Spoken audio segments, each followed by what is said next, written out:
Welcome to public TV news బులెటిన్ల ముందుగా headlines. Collector పై ఉద్దేశపూర్వకంగా ముందస్తు ప్రణాళికతో దాడి జరిగిందన్న ఐజీవి సత్యనారాయణ. ఉద్యోగాల పేరుతో హైదరాబాద్లోని జాబ్స్ కన్సల్టెన్సీ పేరుతో లక్షలకు లక్షలు వసూలు. గొంతిన సురేష్ ఔదర్యంతో జర్నలిస్టులకు పోస్టల్స్ ఇన్సూరెన్స్ పాలసీలు.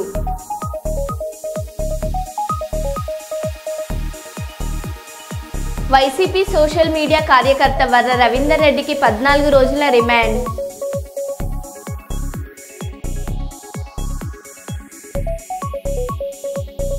వికారాబాద్లో కలెక్టర్పై దాడి, పెద్దపల్లి కలెక్టర్ కార్యాలయంలో నిరసన.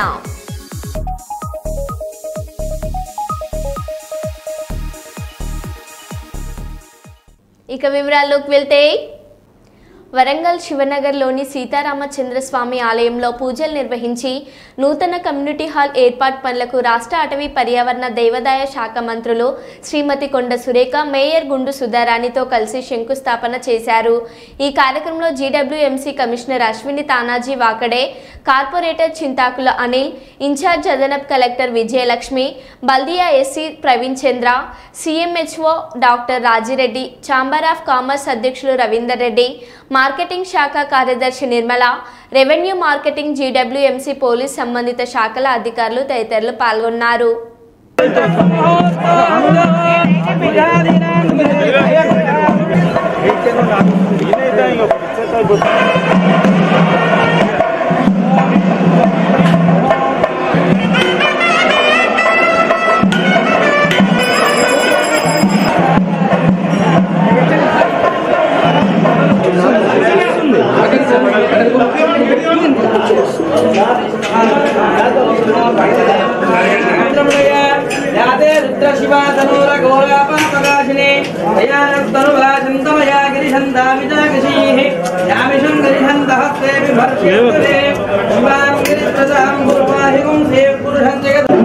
ఈ కార్యక్రమాన్ని నిర్వహిస్తున్నటువంటి ఈ రామాలయ కమిటీ చైర్మన్ పెద్దలు మా పితృ సమానులు పద్నాల మల్లయ్య గారికి, నాతో పాటు ఈ శంకుస్థాపన కార్యక్రమం మాతో పాటు పాల్గొన్నటువంటి భావి తరాలను ముందుకు తీసుకెళ్లే విధంగా కార్యక్రమాలను నిర్వహిస్తున్నందుకు మన మంత్రులు గారికి ఈ వేదిక ద్వారా ధన్యవాదాలు తెలియజేస్తుంటే, ఇంకా ఉంటే కూడా మంత్రి గారు ఇస్తారని ఆశిస్తూ ధన్యవాదాలు తెలియజేసుకుంటున్నాను. ఒక మేయర్, ఒక కమిషనర్ ఉన్నారు, ప్రజల సహకారం కూడా ఉండాలి, అధికారుల సహకారం కూడా ఉండాలి. ఏ పనైనా కూడా మరి నిర్విఘ్నంగా కొనసాగుతుంది. ఈ గుడిని నేను దాదాపు 10 సంవత్సరాల నుంచి కూడా చూస్తా ఉన్నాను. ఆ దినదినాభివృద్ధి చెందుకుంటూ మరి మన కమిటీ నాయకత్వంలో చాలా అభివృద్ధి కార్యక్రమాలు చేశారు. ఎప్పుడు కూడా ఎవరికి ఏమీ ఆశించకుండా వాళ్ళు సొంత నిధులతో ఇప్పటి వరకు కూడా అభివృద్ధి చేసుకుంటూ వచ్చారు. మరి ఈ రోజు కార్పొరేషన్ జనరల్ ఫండ్ నుంచి 35 లక్షల రూపాయలు కూడా కమ్యూనిటీ హాల్ నిర్మాణం కోసం మనం శంకుస్థాపన చేసుకోవడం జరిగింది. అది సరిపోదని చెప్పారు. వేరేవారు కూడా ఎంత అవసరం ఉంటే మా నుండి కూడా మేము ఇస్తాము. అవసరమైతే 2 నుంచి కూడా మంత్రి గారు సహకరించాలి అని వారు కోరారు. తప్పకుండా దేవాలయాల అభివృద్ధిలో, ముఖ్యంగా వరంగల్ టెంపుల్స్ అభివృద్ధిలో నేను ప్రత్యేక దృష్టి సాధిస్తానని తెలియజేసుకుంటా ఉన్నాను. ఎందుకంటే ఇక్కడి నుంచి దేవాలయ శాఖగా మంత్రిగా నేను ఉన్నప్పుడు నా జిల్లాలో గురువులు ఎంత అభివృద్ధి చేసుకుంటే చరిత్ర నా పేరు నిలిచిపోతుంది. ఒకవేళ నేను ఇక్కడ నిర్వహించి చేస్తే చరిత్ర నన్ను ఎప్పుడు కూడా గుర్తు పెట్టుకోదు. ఎందుకంటే ఒక మంచి అవకాశం వచ్చినప్పుడు అవకాశాన్ని సద్వినియోగపరుచుకొని మరి దాన్ని ఇంప్లిమెంటేషన్ చేసే కార్యక్రమం మేము చేయాలి. నేను దేవాలయ మంత్రిగా వచ్చిన తర్వాత ఎన్నో మార్పులు తీసుకొచ్చి ప్రతి గుడిలో కూడా ఏ కార్యక్రమాలు చేయాలి.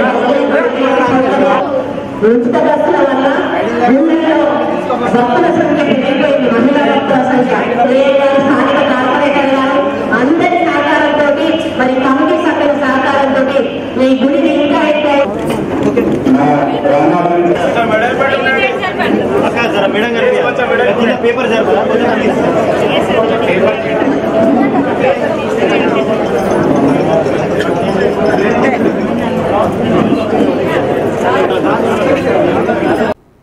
నియోజకవర్గ కేంద్రమైన జగ్గంపేటలో పాత పోలీస్ స్టేషన్ వద్ద ప్రతి మంగళవారం జనసేన పార్టీ ఇన్ఛార్జ్ తుమ్మలపల్లి రమేష్ ఆధ్వర్యంలో డొక్క సీతమ్మ ఉచిత క్యాంటీన్ను నిర్వహిస్తున్నారు. ఈ కార్యక్రమానికి తుమ్మలపల్లి రమేష్ గారు హాజరై స్వయంగా భోజనాలు వడ్డించడం జరిగింది. ఈ రోజు ఈ డొక్క సీతమ్మ క్యాంటీన్ ద్వారా 600 మంది భోజనాలు స్వీకరించడం జరిగింది. ఈ కార్యక్రమంలో సురపురెడ్డి నరేష్, రాజనాల శ్రీను, మాదారం వీరబాబు, గంధం శ్రీనివాస్, దొడ్డ శ్రీను, మొగిలి గంగాధర్, కాయల మణికంఠ, పాలెం బాబీ ఇతర నాయకులు పాల్గొన్నారు.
పెడతారండి మేడం.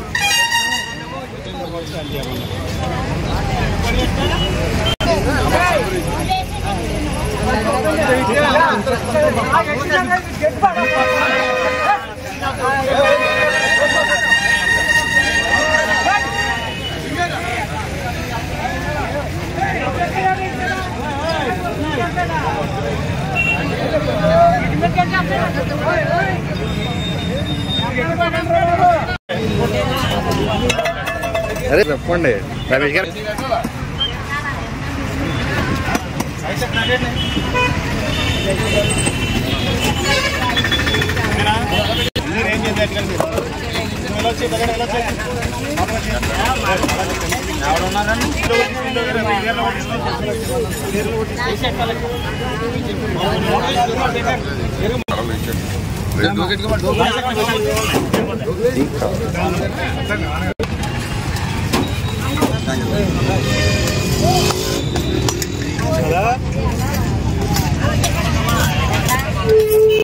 మెదక్ జిల్లా రామాయంపేట పట్టణంలోని మల్ల చెరువులో ముదిరా సంఘం నాయకులు మరియు కాంగ్రెస్ పార్టీ నాయకుల ఆధ్వర్యంలో చేప పిల్లలు చెరువులో వదిలే కార్యక్రమాన్ని చేపట్టారు. ఈ సందర్భంగా కాంగ్రెస్ పార్టీ నాయకులు మాట్లాడుతూ రాష్ట్ర ప్రభుత్వం ఆధ్వర్యంలో 100% సబ్సిడీపై చేప పిల్లలు చెరువులో వదలడం జరిగిందన్నారు. రాష్ట్ర ప్రభుత్వం మత్స్యకారుల సంక్షేమానికి అన్ని రంగాలలో అభివృద్ధి చెందేలా కృషి చేస్తుందని పేర్కొన్నారు. రాష్ట్రంలో ప్రతి చెరువులో చేప పిల్లలు ఉచితంగా ఇచ్చి మత్స్యకారుల సంక్షేమానికి అన్ని విధాలా రాష్ట్ర ప్రభుత్వం సహకరిస్తుందన్నారు. ఈ కార్యక్రమంలో టీపీసీసీ రాష్ట్ర నాయకుడు చౌదరి సుప్రభాత్ రావు, కౌన్సిలర్లు దేమె యాదగిరి, సుందర్ సింగ్, బ్లాక్ కాంగ్రెస్ అధ్యక్షుడు రమేష్ రెడ్డి, పట్టణ ప్రధాన కార్యదర్శి అల్లాడి వెంకటేష్, కుమారసాగర్, ముదిరా సంఘం నాయకులు తదితరులు పాల్గొన్నారు.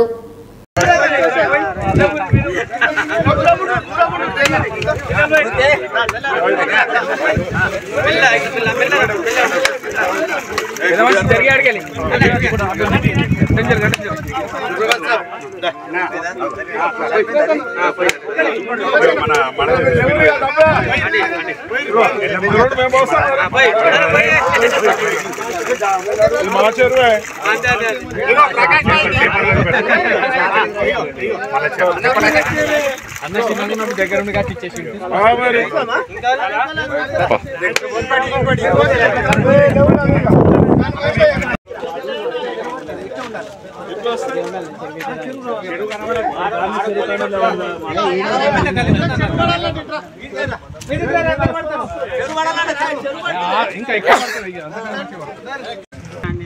మన ప్రియతమ ముఖ్యమంత్రి రేవంత్ రెడ్డి గారి నాయకత్వంలో అన్ని చెర్లలో ప్రాజెక్టులలో చేప పిల్లలు వేయడానికి నిర్ణయం తీసుకొని అందులో భాగంగా మెదక్ నియోజకవర్గంలో మన ప్రియతమ శాసనసభ్యులు రోహిత్ రావు గారి ఆధ్వర్యంలో ఈ నియోజకవర్గంలోని ప్రతి చెరువులో ప్రతి కుంటలో చేపలు విడిచిపెట్టి రౌటలు కానీ మన బొచ్చలు కానీ మిగతా కొన్ని దగ్గరలో మన కొర్రముట్టలు దొరికినా వేస్తారు. కాబట్టి ఈ చేపలన్నీ మంచిగా అయ్యి వీళ్ళ ముదిరాజు కులస్తులందరికీ ఆర్థికంగా ఎంతో కొంత తోడ్పాటు అనే ఉద్దేశంతో ప్రభుత్వం నిర్ణయం తీసుకొని నాణ్యమైన చేపలను పంపిణీ చేయడం జరుగుతుంది. గతంలో నాణ్యత లేని చేపలు వచ్చేవి.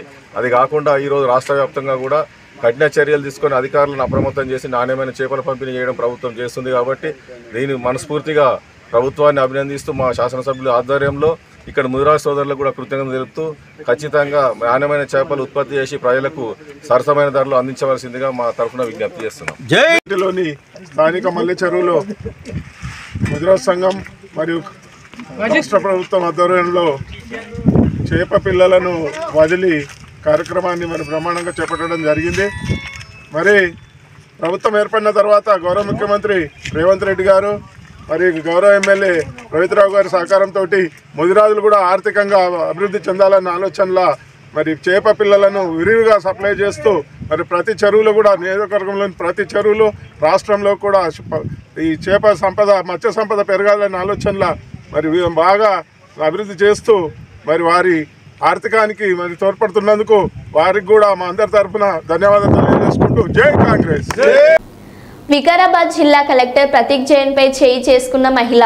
కొడంగల్ ఏరియా డెవలప్మెంట్ అథారిటీ ప్రత్యేక అధికారి వెంకటరెడ్డిపై గ్రామస్తుల దాడి.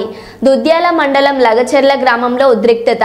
ఫార్మా కంపెనీ ఏర్పాటుపై గ్రామస్తుల అభిప్రాయ సేకరణకు వచ్చిన జిల్లా కలెక్టర్ ప్రతీక్ జైన్ ఇతర అధికారుల వాహనాలపై రాళ్లతో రైతుల దాడి. 3 వాహనాలు ధ్వంసం. భారీగా పోలీసుల మోహరింపు. దుద్యాల లగచెర్ల పోలపల్లి లగచెర్ల తండాలో ఫార్మా కంపెనీల ఏర్పాటుపై రైతులతో చర్చించేందుకు వచ్చిన జిల్లా కలెక్టర్ అధికారులు.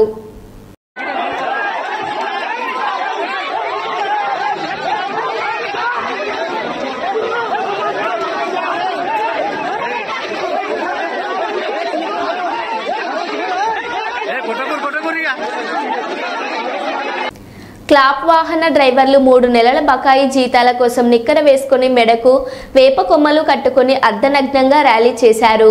ఈ కార్యక్రమాన్ని ఉద్దేశించి సిఐటియు జిల్లా అధ్యక్షులు దువ్వ శేషుబాబ్జీ, సిఐటియు కాకినాడ నగర కన్వీనర్ మూలక వెంకటరమణ మాట్లాడుతూ క్లాప్ వాహన డ్రైవర్ల బకాయి జీతాల కోసం ఆందోళన చేపట్టి 18 రోజులు అయినది. నేటికి వీరి సమస్యల పరిష్కారానికి అధికారులు చొరవ చేయటం లేదని అన్నారు. బకాయి జీతాలు వేయించని అధికారులు యొక్క తీరుని నిరసిస్తూ ఈ రోజు అర్బన్ తహసీల్దార్ కార్యాలయం వద్ద నుంచి క్లాప్ వాహన డ్రైవర్ మేలకు వేప కొమ్మలు పట్టుకొని అర్ధనగ్నంగా ర్యాలీ చేసుకుంటూ కలెక్టర్ ఆఫీస్ వద్దకు వచ్చి ధర్నా చేశారని, ఈ ధర్నా తోటైనా అధికారులలో చలనం రావాలని అన్నారు.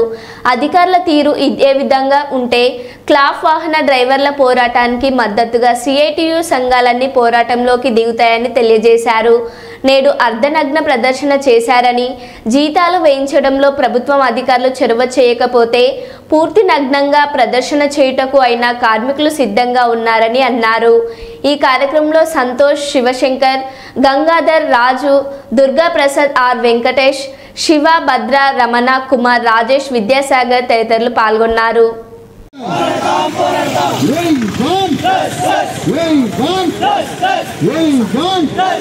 క్లాబ్ డ్రైవర్ల ఐక్యత. క్లాబ్ డ్రైవర్లు 3 నెలల బకాయి జీతాలు చెల్లించేంత వరకు, క్లాబ్ డ్రైవర్లు 3 నెలల బకాయి జీతాలు చెల్లించేంత వరకు, క్లాబ్ డ్రైవర్లు 3 నెలల బకాయి జీతాలు చెల్లించేంత వరకు, క్లాబ్ డ్రైవర్లు ఉద్యోగ భద్రత కల్పించేంత వరకు, పిఎఫ్ సొమ్ము ఖాతా చేసేంత వరకు, మా జీతాల నుండి కట్ చేసిన పిఎఫ్ సొమ్ము ఖాతా చేసేంత వరకు. మంగళవారం నగర మేయర్ శ్రీమతి గుండు సుధారాణి, వరంగల్ జిల్లా collector doctor Satyasarada, GWMC commissioner doctor Ashwini Tanaji, సంబంధిత శాఖల అధికారులతో కలిసి వరంగల్ లక్ష్మీపురం కూరగాయల మార్కెట్, పండ్ల మార్కెట్లను పరిశీలించి రైతులు, వ్యాపారులు, విక్రయదారులతో కలిసి తిరుగుతూ వారి సమస్యలు అడుగు తెలుసుకొని సమస్యల పరిష్కారానికి మంత్రి హామీ ఇచ్చారు.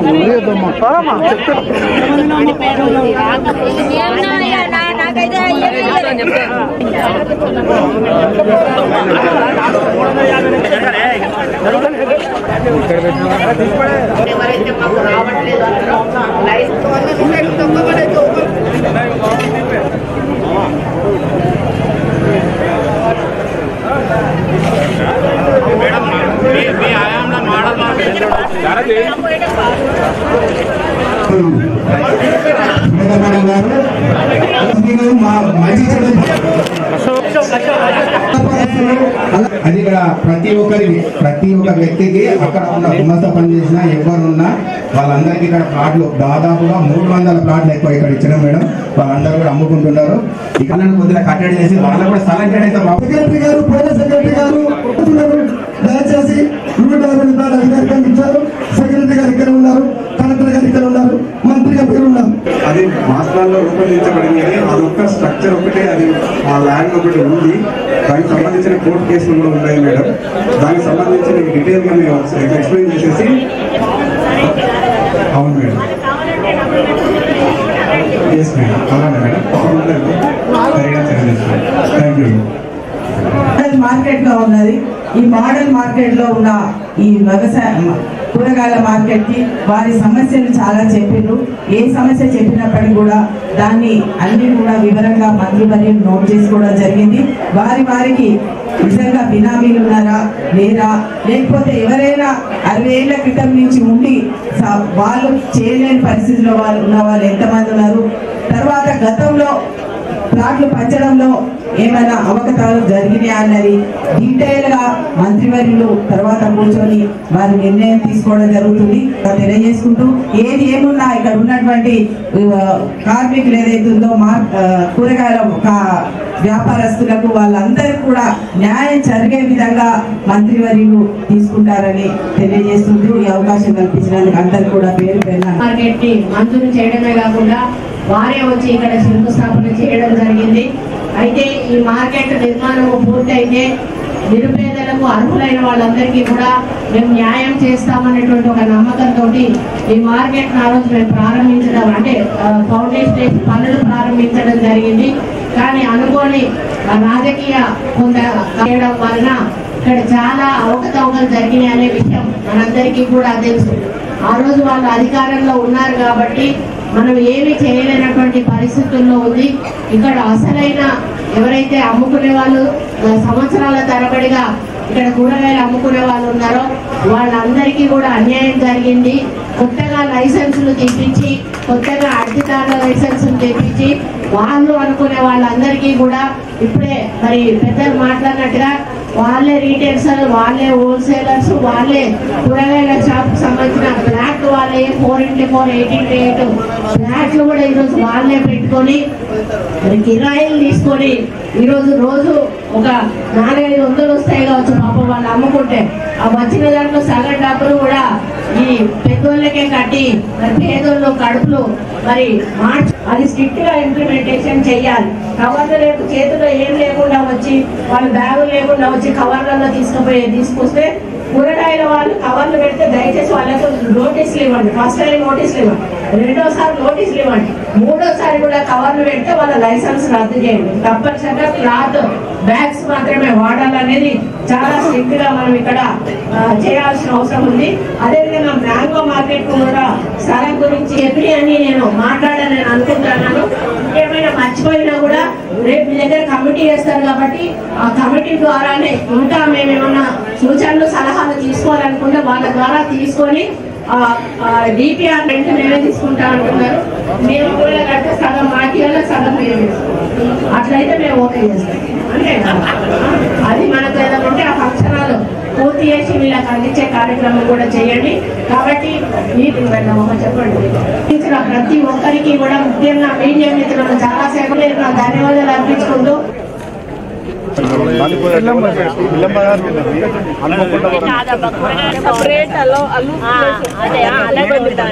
ఇదేమో కేసులు కింద ప్లేస్ లేదు, క్లాత్ కవర్ ఉంటుంది మేడం.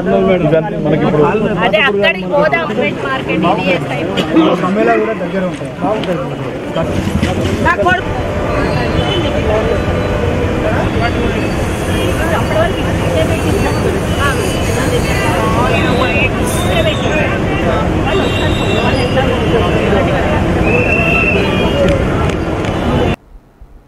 దేవాలయాలకు, విద్యాలయాలకు దూరంగా మద్యం దుకాణాలు ఉంచాలి. మద్యం సేవించడం వల్ల కలిగే దుష్ప్రభావాలు వివరించాలి, కౌన్సిలింగ్ కేంద్రాలను ఏర్పాటు చేయాలి. కల్తీ మద్యం బారిన పడితే అనారోగ్యం పాలయ్యే మరణాలు సంభవించవచ్చు. ఆంధ్రప్రదేశ్ రాష్ట్రంలో అమలవుతున్న మద్యం పాలసీ ముగిసి కొత్త లిక్కర్ పాలసీ రూపకల్పన చేసి రాష్ట్ర ప్రభుత్వం మంత్రివర్గ ఉపసంఘం ఏర్పాటు చేసి పూర్తి పారదర్శకత పాటిస్తూ 100% నియమ నిబంధనలు అమలు జరిగేలా రూపొందించిన పాలసీ అమలు చేయాలని ఎస్సీ ఎస్టీ బీసీ మైనార్టీ మహిళా ఐక్యవేదిక కర్నూలు నగర అధ్యక్షురాలు మిసాల సుమలత రాష్ట్ర ప్రభుత్వాన్ని కోరారు. ఏదోలే తల్లి, ఒక్క నిమిషం తల్లి, ఒక్క నిమిషం అయిపోయా.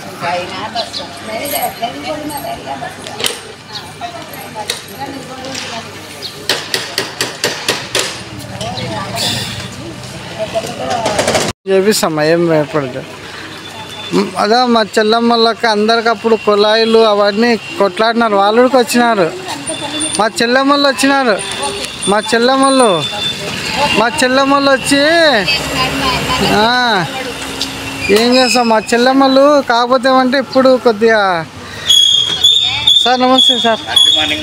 అవును సార్. ప్రజలు మద్యపాన వ్యసనం నుండి బయటపడేలా చర్యలు తీసుకోవాలి.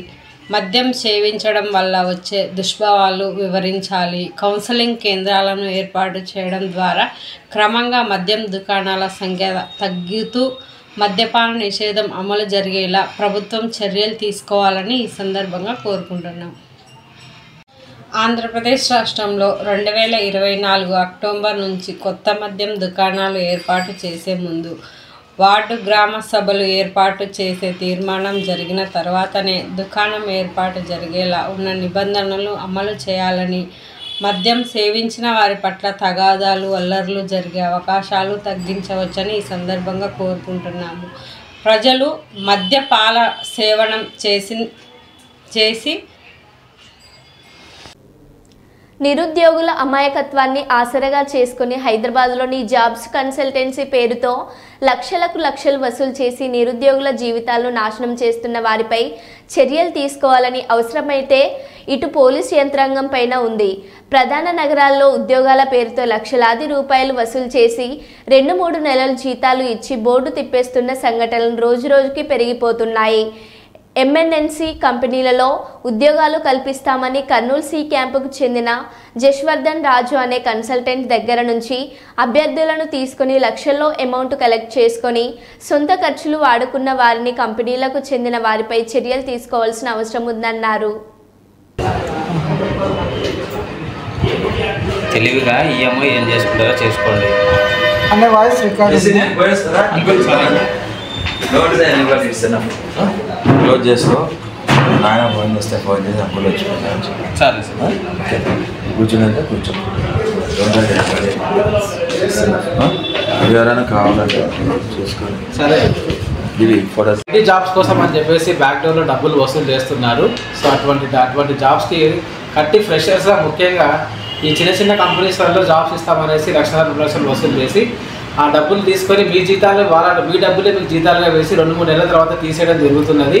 ఇది పెద్ద స్కామ్గా మెట్రోపాలిటన్ సిటీస్లో హైదరాబాద్, బెంగళూరు, ముంబై, చెన్నై ఇటువంటి మెట్రోపాలిటన్ సిటీస్లో మీరు డబ్బులు తీసుకొని కన్సల్టెంట్గా మీ డబ్బులే మీకు జీతాలుగా ఇచ్చి తీసేస్తున్నారు. సో ఇటువంటి ఫ్రాడ్స్ మీరు నమ్మకండి. ముఖ్యంగా ఈ విషయంలో నేను నష్టపోయింది కేపీ మద్దిలేటి అనేటువంటి వ్యక్తి ద్వారా దగ్గర 40-50 లక్షలు నేను మునిగిపోయి ఉన్నాను. నా ద్వారా నేను పంపించిన పిల్లలు కూడా మునిగిపోయి ఉన్నారు. ప్రజలకు చెప్పేటువంటిది ఏమనగా మీడియా మిత్రుల గురించి నేను కోరుకునేది ఏమనగా ఫర్దర్గా మీరు కానీ జాబులు కావాలంటే జెన్యున్గా ట్రై చేయండి. చాలా జాబ్ ఆపర్చునిటీస్ ఉన్నాయి. ఐటీ అనేది జాబ్ కాదు, నాన్ ఐటీలో కూడా చాలా జాబ్స్ ఉన్నాయి. కాబట్టి మీరు మీ యొక్క టాలెంట్ని ఉద్దేశించుకొని మీరు జాబ్స్ చేస్తే మంచిది. ఎందుకంటే ఇప్పటికే చాలామంది పిల్లలు రోడ్డున పడుతున్నారు. వడ్డీలకు వేలకు వడ్డీలు లక్షల వడ్డీలు తెచ్చుకొని ₹5, ₹10 వడ్డీలు కట్టుకుంటా జాబులు పోతున్నాయి. ఆ వడ్డీలు కట్టలేక రోడ్డు మీద పడుతున్నారు. కావున ప్రజలందరికీ నేను చెప్పవలసింది ఏంటనగా జాబుల కోసం అంటూ ఏ ₹1 మీరు కట్టవద్దు. So thank you. నా పేరు జశ్వర్ధన్ రాజు. మరో బులెటిన్లో మళ్ళీ కలుద్దాం. Stay tune.